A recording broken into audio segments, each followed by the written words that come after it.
Hi, I'm Femi OK and you're in the stream. Today, a secret war with a deadly legacy. 50 years after the United States covert bombing of Laos, we look at the problem of unexploded bombs.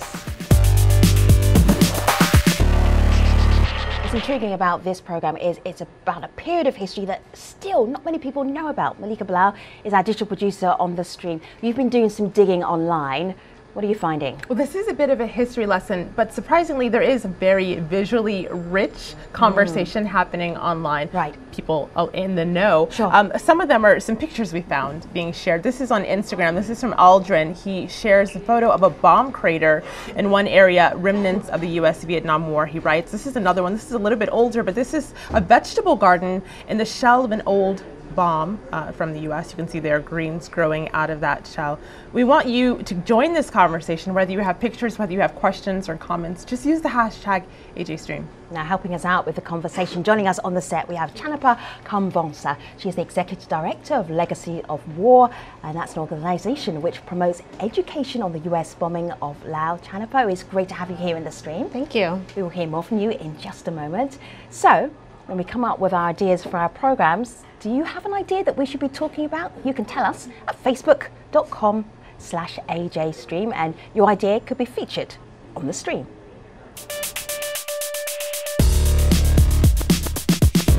Hi, my name is Tiffany Chiu. I'm a designer and I'm in the stream.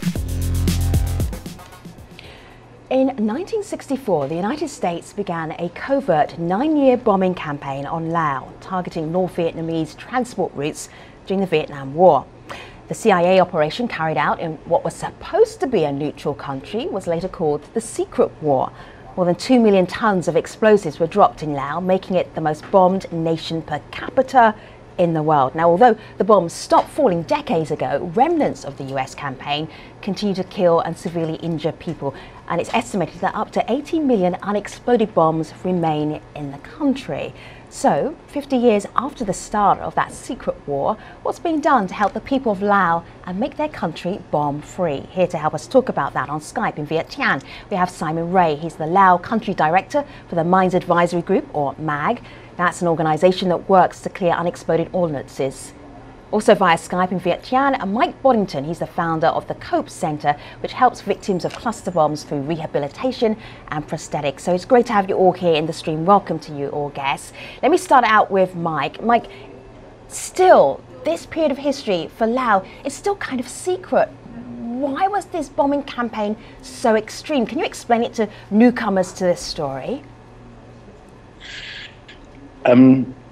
Yeah, this was a sideshow to what is commonly known as the Vietnam War. Out here it's known as the American War. It was a side issue, and the thing that is astonishing about it is that the most advanced, the richest country in the world, the most heavily armed country in the world, decided to mete out this incredible punishment on a country that was tiny, one of the poorest countries in the world, one of the least technologically developed countries in the world. And it went on for 9 years. I mean, it is just astonishing that that happened. Why did that happen? And then after it was over, to just go away from the country and leave behind that huge legacy of unexploded bombs, which continued to claim victims down the years, down decades, since the war ended, now nearly 40 years ago. Yeah. So those are two really remarkable issues which remain outstanding. Chanapa, you must have heard stories of what it was like living there at the time. Can you share some of them with us? I'm also going to be looking at some pictures that refugees drew who left Laos, went to Vietnamese refugee camps, and as you talk, I'm going to show some of those pictures because they sort of vividly bring home the nightmare of the situation. Sure.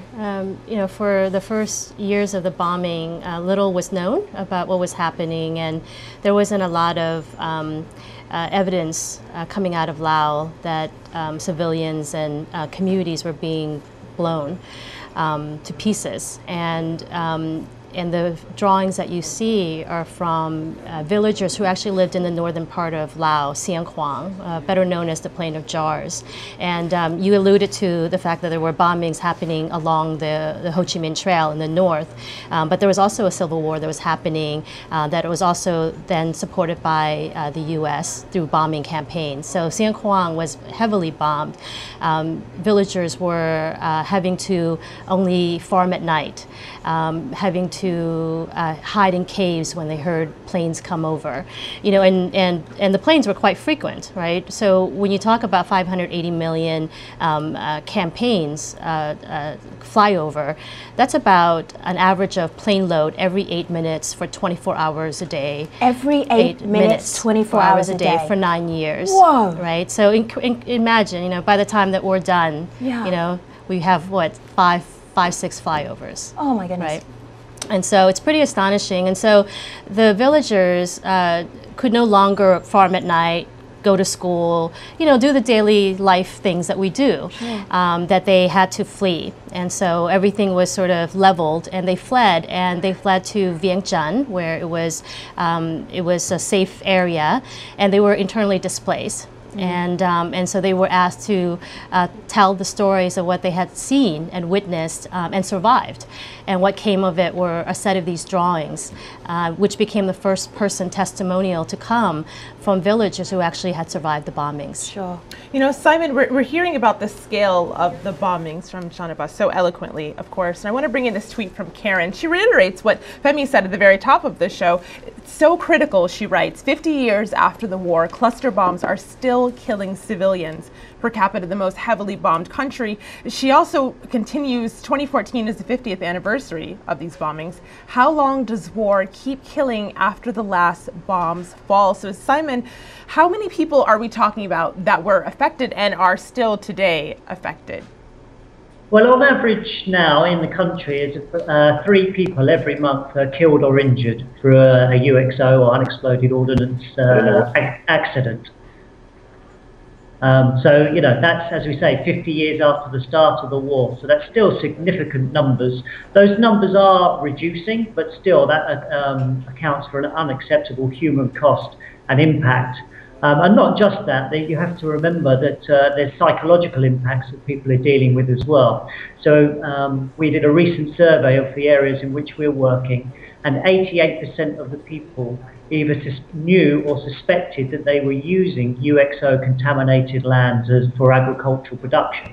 So that meant they're living with the daily fear of they or their family, children and so on being involved in a UXO accident.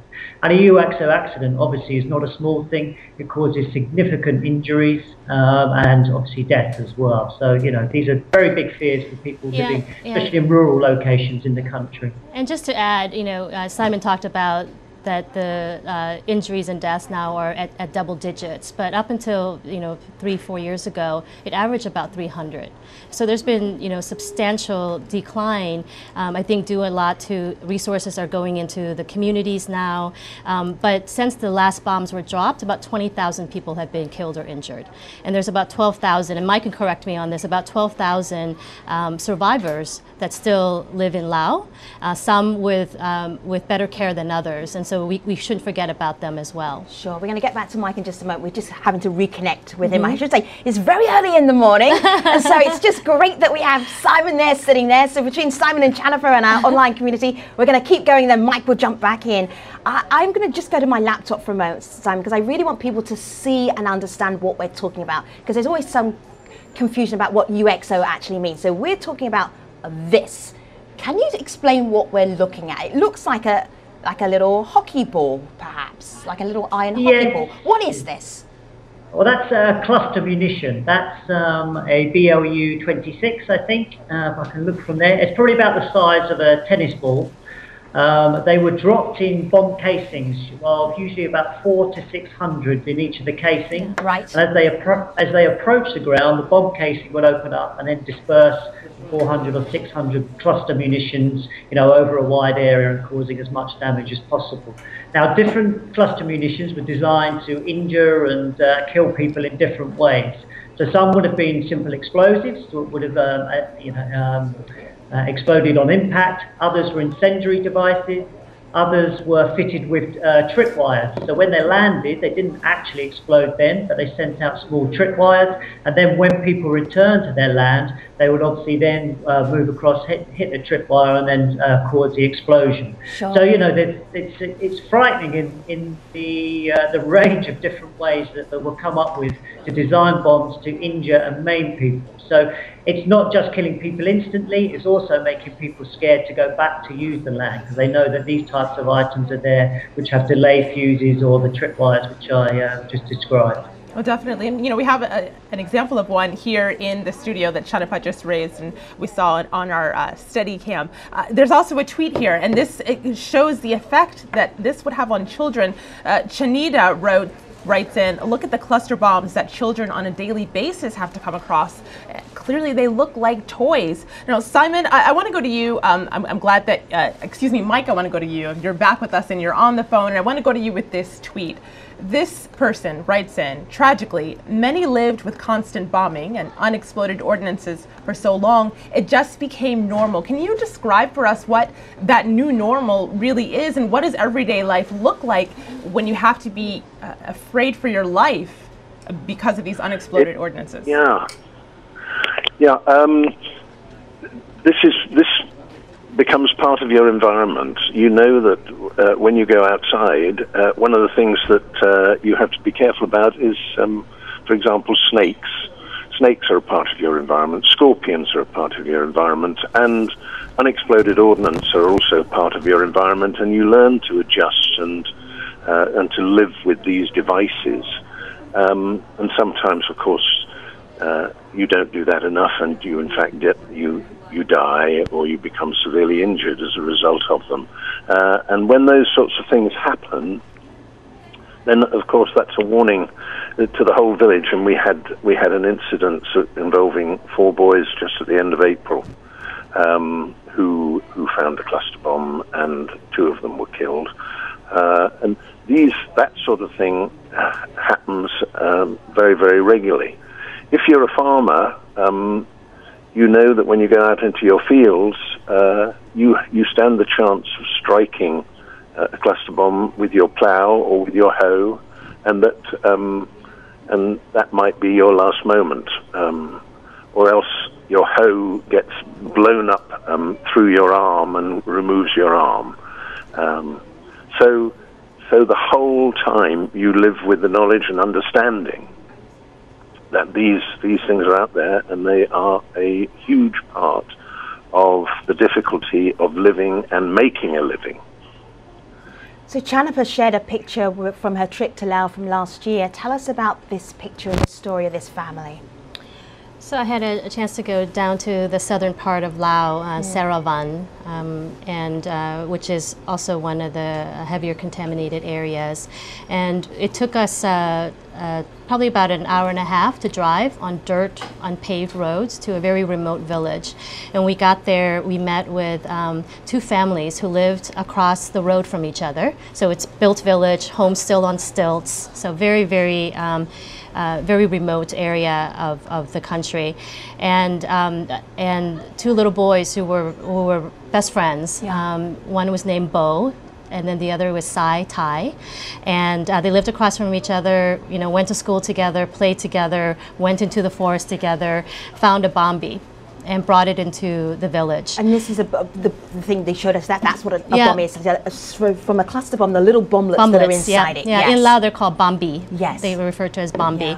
Brought it into the village right next to their home and started playing around with it, tampering with it. Right. And it was at dusk. You know, everyone was sort of starting to cook, starting to come to the end of the day, and the blast went off. Wow. The blast went off, and the father of one of the boys across the street was farming, and so he had to be, they had to find him, and he couldn't come to see his son until the following day. The accident immediately killed his son, the farmer. And then this woman pictured here is the grandmother of Sai, who is the 14-year-old boy. He was heavily injured, but was still breathing. She came across the back of the house, saw him, his body, completely limp and bleeding. Right. Shrapnel had penetrated his body. Wow. She picks him up and carries him on the back of a motorbike to a hospital nearby, the closest nearby hospital, which was about 15 minutes away when he died. There's something I want to ask you, because you are just holding your little bommy there very confidently. So how do people know which ones you can handle and which ones you can't handle? How do you know that that one's safe? You don't.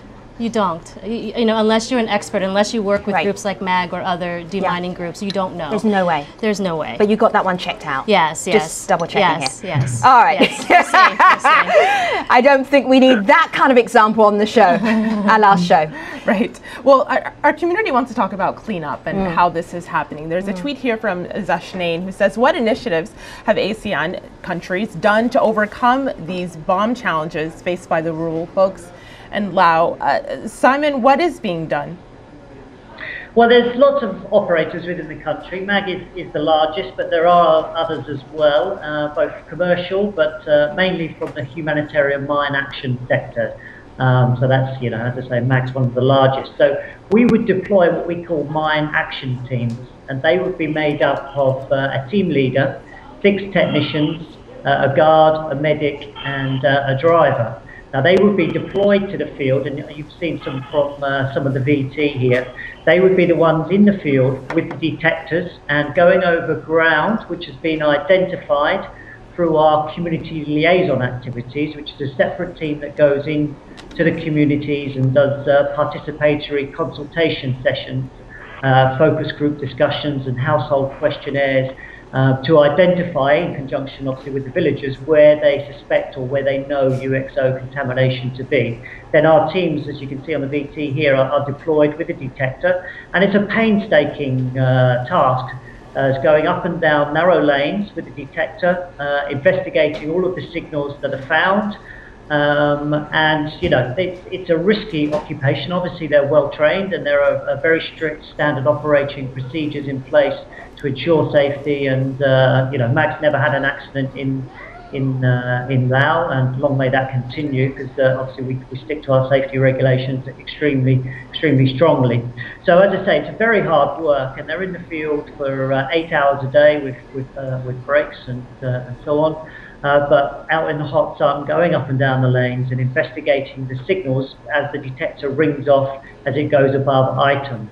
Now, because there was so much bombs dropped on the country, there's a lot of scrap metal within the ground from bomb fragmentation and casings that have gone off. So a lot of the readings that we get are false. So Right. we spend, our technicians are going down, but you know, they are finding lots of items as well. Just to give you an indication, since the start of this year, we have 22 mine action teams, and they found 5,500 cluster munitions that are in front of China Park there. See, just the way that you described it there, Simon, this sounds like a huge job that is going to take a long time. Mike, who pays for this? Where's the funding coming from? Well, the funding comes from all over the world. There are some major donors. I'm very pleased to be able to record that the United States is now one of the biggest of the donors to this operation.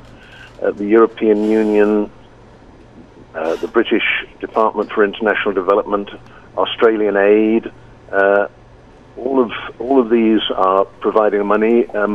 We are spending around about $20 million a year now on clearance. But What's the you know, estimate? What's the estimate for when Laos will be actually bomby free? Where it will be safe to go anywhere?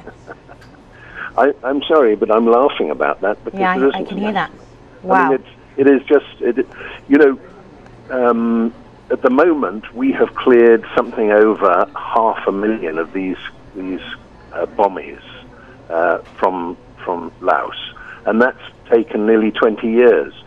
And Chanapa was saying earlier that there are 80 million that we suspect, we don't know, but around about 80 million maybe in the country. You think about that. If you divide 80 million by 500,000, you get 160, and then you multiply by 20 years, and you get 3,000. Wow. Okay. 3,200. Sure. That is the number of years that it would take to clear if we went on at the present pace. It is shocking. It's absolutely shocking. Malika. Yeah, and this effort has only just started in the mid-90s. Right. So there's a period of 20 years when clearance went on. It was done by the farmers, by the villagers, and sometimes it was done a leg at a time. That sort of clearance. Okay. Well, you mentioned the U.S. contribution monetarily. There's someone here online who also says that this is the most ever, $12 million. But then we also have people, members of our community, this on Facebook, Chanafa, and quickly, if you can give us your response to this. This person says that's not enough. He recommends a class action suit against the U.S. government. I don't know how feasible that is, but do you think that the U.S. has done enough? Oh, I think certainly over the last 5 or 6 years, the amount of funding, actually the U.S. has contributed about 84 million over the 30-year period, 40 of which came just in the last 5 years. So, I see a potential, a lot of hope and optimism about what can be done, in the next 10 years. The fact that there's been a decline in victims, I think is a great sign. Could we do more? Certainly. Mm-hmm. All right. We're not done yet. We are going to take all of our guests from this show, the main show, to the post show at stream.aljazeera.com. But what I do want to show you, just to kind of whet your appetite for where we're going, have a look here on my computer and you can understand how difficult it is to actually tackle this problem. These are school kids. This is a mag video here. School kids playing with bommies at school. So it gives you an idea of how much all of those cluster munitions are all over Laos, to the fact that school kids are taken into school as toys. More on that in a moment. But right now, here's Malika with some other stories the stream is following.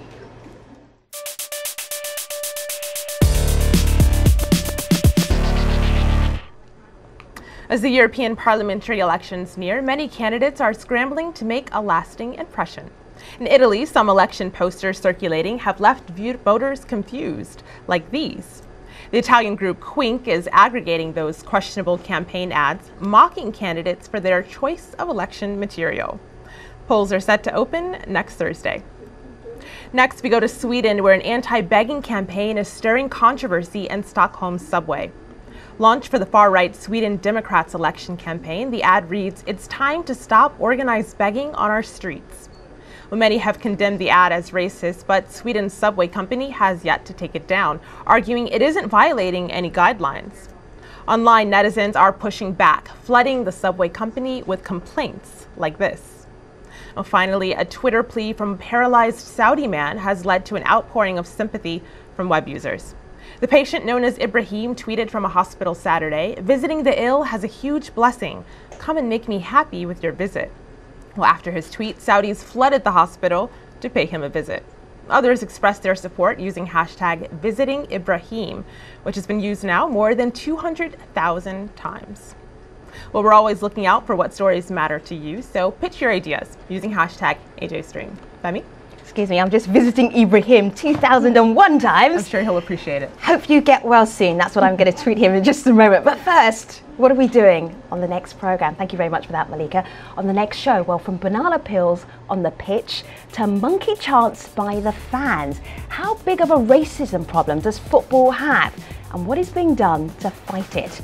Stay with us. The post show is next at stream.aljazeera.com, where we'll be talking about the secret war in Laos and the leftover munitions and how people are coping and dealing with them and cleaning them up.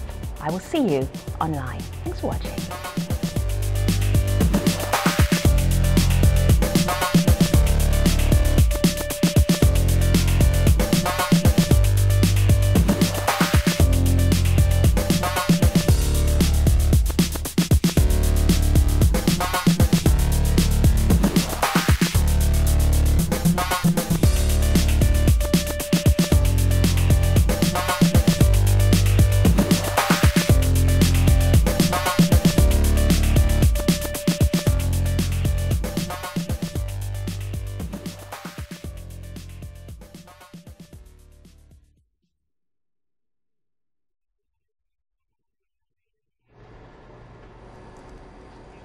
Hello again, this is the Streams online post show. We're talking about Laos and the legacy of the United States secret war there 50 years ago. I want to get right back to the conversation.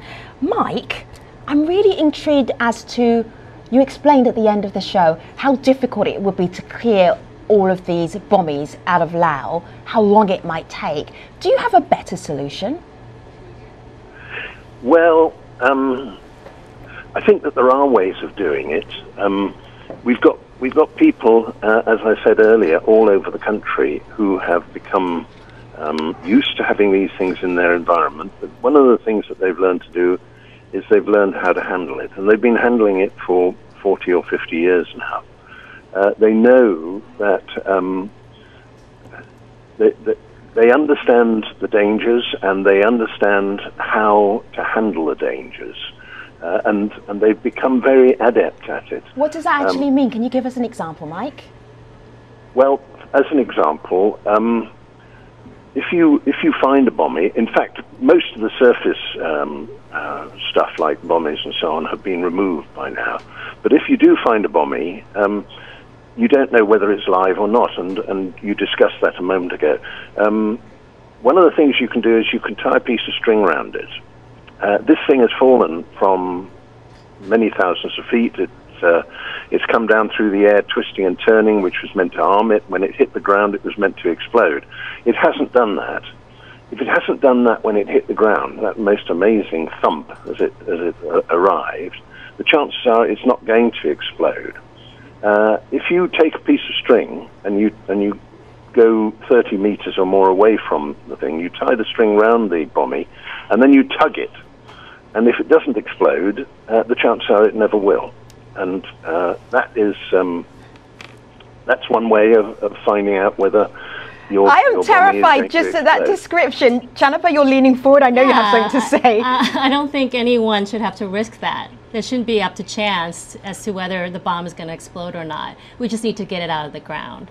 Right, and so I think I understand your sentiment, Mike, but I think that we need to get these bomblets out of the ground, and that's the only way that we can make sure that the next generation and generation after will not have to chance on whether these bombs are going to explode when they're walking to war or to school. So so I mean, clearance is still the best solution, and we just need to bring the programs up to scale at the current rate. And I want to just say something too, because I think it's when you talk about 3,000 years, we might as well just put our hands up and say, why even bother? Yeah. Right, but the reality is, this problem is solvable. People are working, and risking their lives on a daily basis to clear these bombs. We just need more resources and growing sort of innovation to make sure that these bombs get out of the ground. Mike, it looked like you want to respond. I'm going to let you do that before I share a suggestion from online. Mike, go ahead. Yeah, I'd like to just come back on that. I mean, what I was describing was one of the techniques that people have devised for making sure that, or for trying to reduce the risk. But the thing is that we do have a population of people. We have 3,000 villages in which contamination exists, and those villages have been clearing these things for a long time. It's entirely possible that the villages have cleared more than the official clearance teams. My proposal is that we find people within these villages who have skills, and we train them further. We provide them with good equipment. At the moment, the equipment that they use to go out looking, the metal detectors, are very flimsy things and very inadequate, bought from Vietnam, and they cost about $10 or $12 in the market. Now, if they are properly equipped, and if we train our medical people up in the villages, there are village health volunteers. If they are trained up to deal with emergencies, we can have a program across the country or across the contaminated areas addressing this issue in every village every day, and progress will be much quicker. Right. The thing is that these things, the stuff that you find, as Simon said earlier, a lot of the stuff that you find are fragments. Some of the fragments are quite big. This is valuable. This material that is being pulled out of the ground is valuable. It is being sold to foundries, and the foundries are paying money, and the villagers are earning they're in many cases more than doubling their income.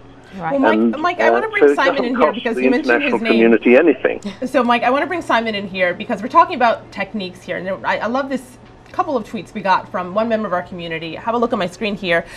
Tawara writes in, we get suggestions for techniques for clearing these, like wind-powered mine kafan for Laos, but it's impractical. And he shares a photo of, this was a Kickstarter program from someone who grew up in Afghanistan and wanted to clear landmines there. But this person writes that the problem is things like this, although they're innovative, 30% of Laos is covered in unexploded ordnances, and there are muddy zones. It's swamp, and there's mountains. It's not easy to roll on, but the idea is there, Simon. So what do you think of kind of innovative ideas like this that could help solve some of this?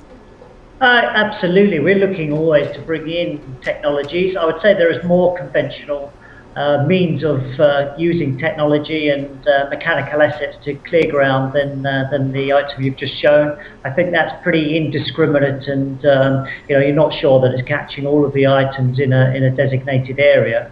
So MAG is looking at. We will be bringing in vegetation cutting machines later this year, the first operator in the country to do so, and that will speed up clearance numbers. And just going back to what Chanapath said, it really is resources that's needed to come into the country for operators such as MAG to have the capacity to deploy more teams, to deploy mechanical assets to clear the ground. I would be very hesitant to recommend deploying assets, detectors and so on to villages.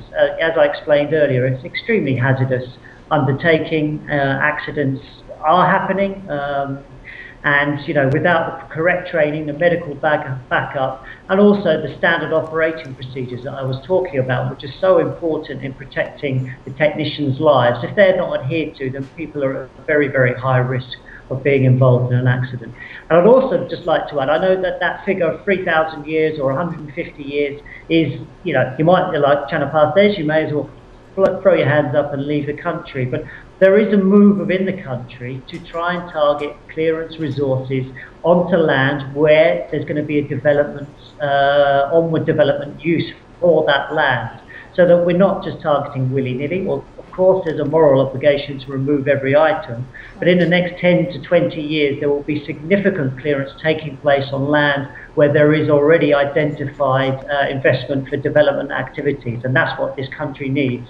If it gets development, more education, more money, resources coming in, then that will speed up the process as well. So all of these things will combine, and that figure is of 3,000 years, I think, is very scary, of course, but I think we will make great advances against that over the coming 10 years. Sure. I'm just going to show a little picture here. This shows you where the unexploded ordnances are in Laos, and anywhere where you see red, that's there areas basically should be avoided or very highly dangerous. It gives you an idea of why it's going to take so long and so many resources. I'm amazed though, Chanapath, in this conversation I heard no animosity about the people who dropped the bombs in the first place. I didn't hear one single person say, hello United States, you've got a big budget, come and pick up all your munitions, you left them behind. Yeah, I think the people of Laos are incredibly resilient people. You see that they utilize even leftover fragments to grow herbs to make into herb gardens. Wow. And anyone that I've ever visited, even the family of the grandmother and the little sister that I visited, there was no anger. There was no anger. Obviously she was incredibly traumatized by it, but but I think.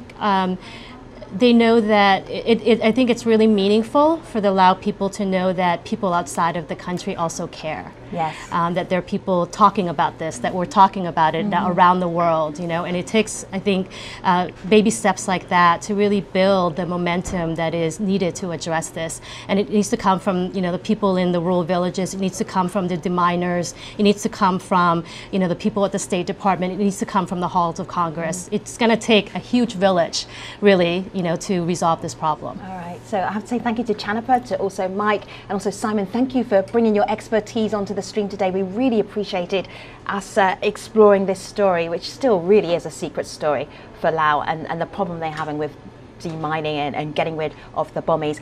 Malika. Well, you asked about anger. I will say our community is very angry, but I will say they are not people from Laos. They are our community from outside of that. The tweets do look a little something like this: funding, the U.S. needs to take action. Don't send money and forget about the actions they're responsible for. But like I said, that's from outside of Laos.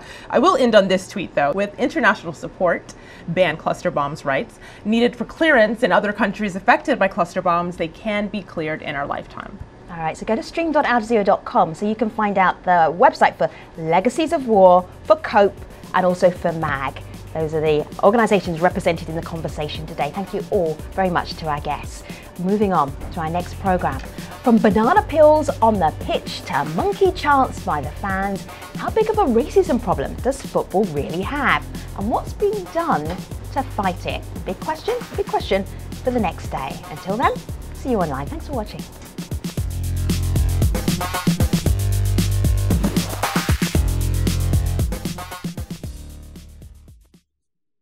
Okay.